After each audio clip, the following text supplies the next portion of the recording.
One of the reasons that we developed the entrepreneurship and media management class was so that students could understand that and look at the way that the media environment has changed over time. And we can go all the way back to when books were printed and books were introduced into society. And those books, most of the time, were left for the elite members of society, those individuals who had money, had the capability to purchase and own books and had their own personal libraries. It wasn't until the Gutenberg Press came along that it became easier for books to be published. And from those publications there, we moved into a time where we had the introduction of the linotype. This was a typewriter-like keyboard that enabled printers to set up type mechanically, so it made it easier to publish books and to print books. And then individuals um, came along and they looked for ways to publish cheap type books.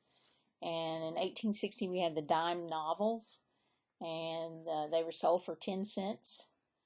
And then in 1865, they introduced what was known as the pulp novels. And then from there, in 1935, we had what we would call the paperback books. And probably many of you have read paperback books. These mostly were there for enjoyment. They were fiction books and that sort of thing. And then you can jump forward up until now, and the books that you have now, many of them are ebooks. Some of you probably own your own iPads, and those particular iPads allow you to get online, download a book, and I'd be curious to know how many of you might have downloaded a book and used that on an iPad, a Kindle, or something like that. This e-publishing came along, and the publishing industry was very closed, very difficult to get books published. And then when e-publishing came along, there was this whole new world and opportunity for publishing where you really didn't have to publish on paper. And it gave authors another chance to get their works out there to a variety of people. One example of that is a company called Smashwords. Obviously, there are others. Amazon, obviously, is highly regarded as a place to find and purchase books.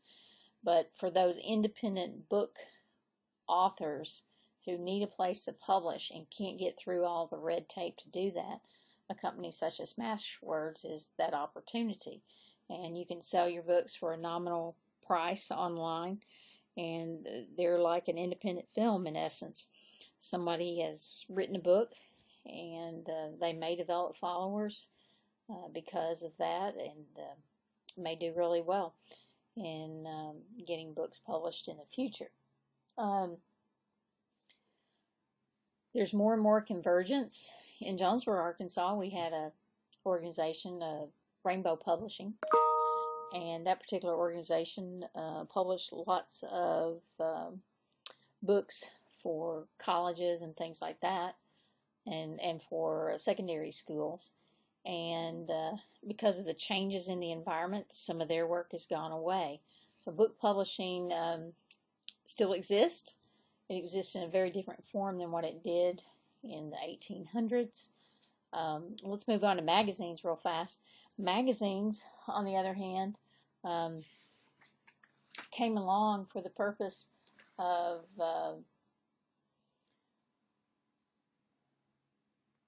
getting information out to people.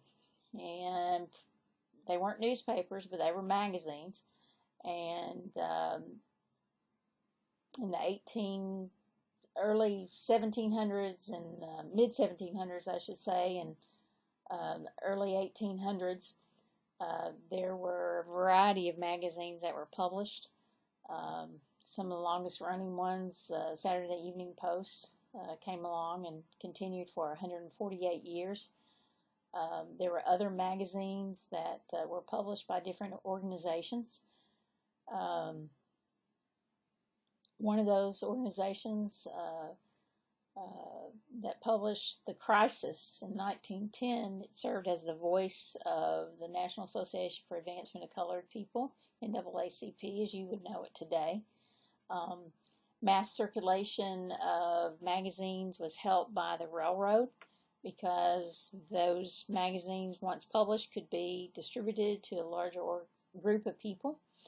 And then the Postal Act of 1879 allowed publishers of magazines to send out magazines through the mail using second-class postage rates, which made it a viable alternative to use. These days, there are many online magazines. You can go and see some magazines at places. Some of you may actually subscribe to a given magazine. There are left-leaning and right-leaning magazines. And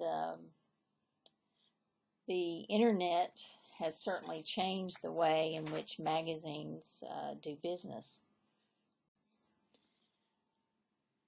The internet has also changed the way broadcasters do business. And in the broadcast industry, there are a lot of different resources going toward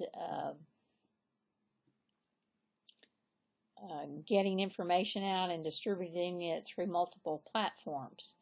And broadcasters, more than print journalists, do a better job of doing that. They get information out. There are no firewalls when it comes to broadcast stations. They provide free information in comparison to many of the newspapers who put up firewalls, or paywalls is what you would call it, so that you have to pay to get information. Monetizing is the key issue there. And whether you're looking at broadcast or looking at print, graphic design, or anything like that, you have to have multiple platforms in order to present your information. And the internet is something that provides that. It was first introduced as the ARPANET back in the 1960s by the United States government. And then it wasn't until the mid-1990s that the internet really caught hold, because browsers were developed, making it easy to search for information online.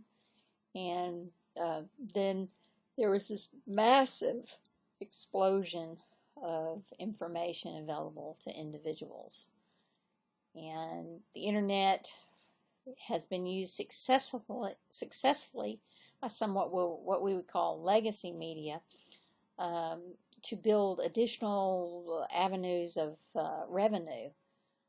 But some have not been so fortunate in using the internet, have used it unwisely, and it's caused them problems. And I would say you might say newspapers kind of lie in that category right now. Broadcasters, on the other hand, have used the internet rather wisely. However, they are crossing some boundaries when it comes to ethics and the use of the internet for different purposes. And with individuals in the age group of 15 to 30, the number of people that flock to the internet to gather information is amazing, stunning. At the same time, what many younger people don't recognize is much of that information is being gathered by what you would call legacy media. And so, while delivered through the internet, legacy media is still supplying a great deal of information. I'm going to actually do a separate discussion looking at the Infinite Dial reports from 2013 and 2014, and I'll come back in just a little bit and talk to you about these media usage patterns as indicated by individuals, consumers who use the media on a regular basis.